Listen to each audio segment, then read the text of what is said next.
It happened on a quiet afternoon in the park that a fully trained police K9, still wearing his vest, lay resting on a bench after completing a high-risk overnight mission. His handler, an elite special forces officer working undercover, had stepped away for just a few seconds to get water. That was all it took. The dog wasn't asleep, he was injured, exhausted, still waiting for his handler to return. Three young men approached, laughing loudly as they noticed the dog alone. One of them smirked, lifted his foot, and pressed it onto the K9's back, mocking him as if he were nothing more than a stray. The K9 didn't bite. He didn't growl. He didn't even stand. He froze, trained to remain controlled. No matter the pain tearing through his ribs, they didn't recognize the calm stillness of a dog who had survived missions most humans never could. They didn't know he was injured. They didn't know he was trained to protect lives. And they had no idea who was standing just a few steps behind them. Because when the handler returned and saw a boot on his dog, he didn't shout. He didn't run. He stopped, calm, silent, deadly, composed. A man whose presence alone could stop heartbeats. The boys had no idea the dog they were stepping on belonged to an elite special forces officer, and the lesson they were about to learn would stay with them forever. What happened next silenced the entire park and changed their lives forever. Before we start, make sure to hit like, share, and subscribe. And really, I'm curious, where are you watching from? Drop your country name in the comments. I love seeing how far our stories travel. The afternoon sun filtered softly through the trees as families laughed, joggers passed, and children played on the grass. It was a peaceful day in the park until three young men spotted something that caught their attention. On a wooden bench near the path lay a German shepherd in a police K9 vest, resting quietly with his eyes closed. His breathing was slow, steady, exhausted. Max had just returned from an overnight mission, and his handler had stepped only a few feet away to grab water. The boys exchanged mischievous looks. "Look at this tough guy," one of them joked, another smirked. "Bet he's not so tough without his cop standing guard." They circled the bench like it was some kind of joke. Max didn't react. He was trained to stay calm unless ordered otherwise. But to them, his stillness looked like weakness. That was all the invitation they needed. One of the boys stepped forward, lifted his boot, and pressed it onto Max's back. The dog tensed but stayed silent, choosing obedience over instinct. The boys burst into laughter, mocking the K9 who had risked his life only hours earlier. But the laughter died the moment a shadow stretched across the bench. A man stood behind them, calm, controlled, and deadly quiet. His eyes locked on the boot pressing into his partner. It was Max's handler, an elite special forces officer. The moment the boys turned, they froze. The man standing behind them wasn't just angry. He radiated a quiet, dangerous calm. His jaw was tight, his eyes locked on the boot, pinning Max to the bench. He didn't shout. He didn't rush. He simply stepped closer, voice low enough that only they could hear. "Take your foot off my dog." The boy laughed nervously, trying to mask his fear. "Relax, man. It's just a dog." Max lifted his head at the sound of his handler's voice, eyes sharpening with recognition. The transformation was instant. He went from exhausted to alert, muscles tightening beneath his vest. He didn't growl or show teeth. He didn't need to. His discipline alone was intimidating.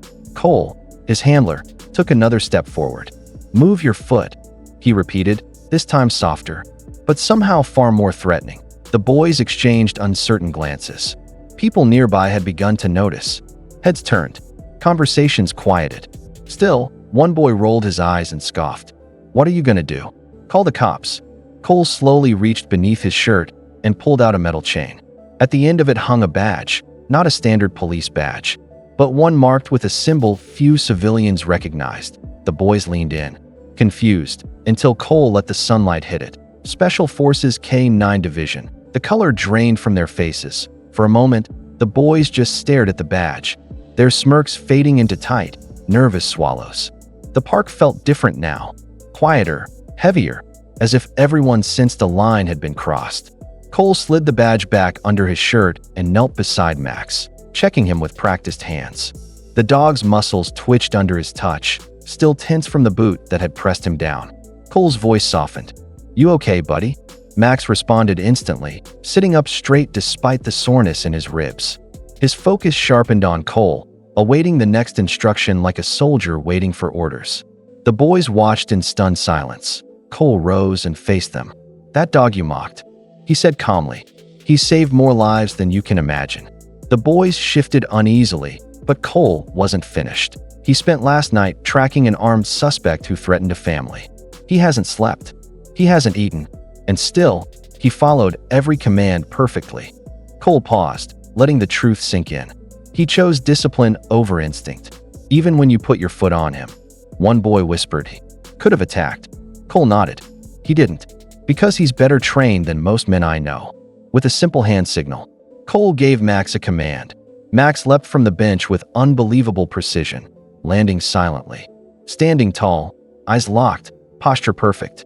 The crowd gasped. The boys' mouths fell open. They hadn't humiliated a harmless dog.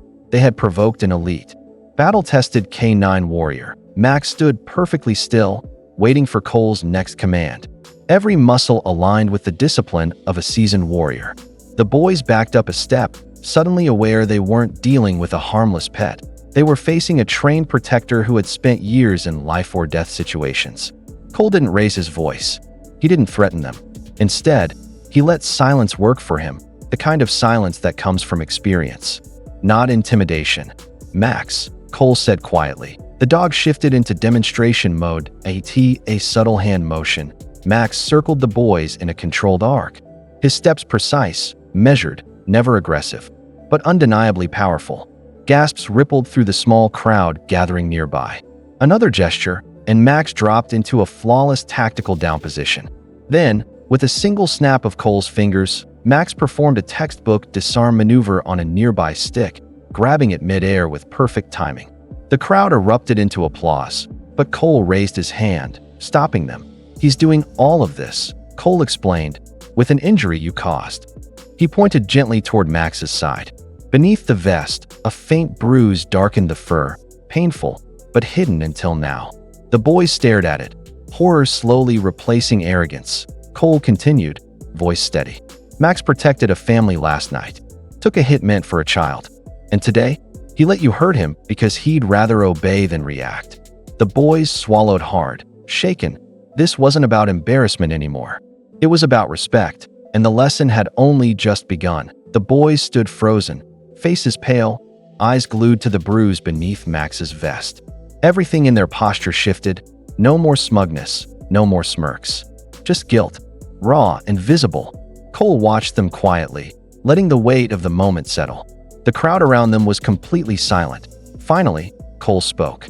"You disrespected a dog who's risked his life more times than I can count. But this isn't about punishment." He paused, looking down at Max. "It's about understanding." Cole stepped aside and motioned gently. "If you're truly sorry, then apologize to the one you hurt." The boys exchanged hesitant glances.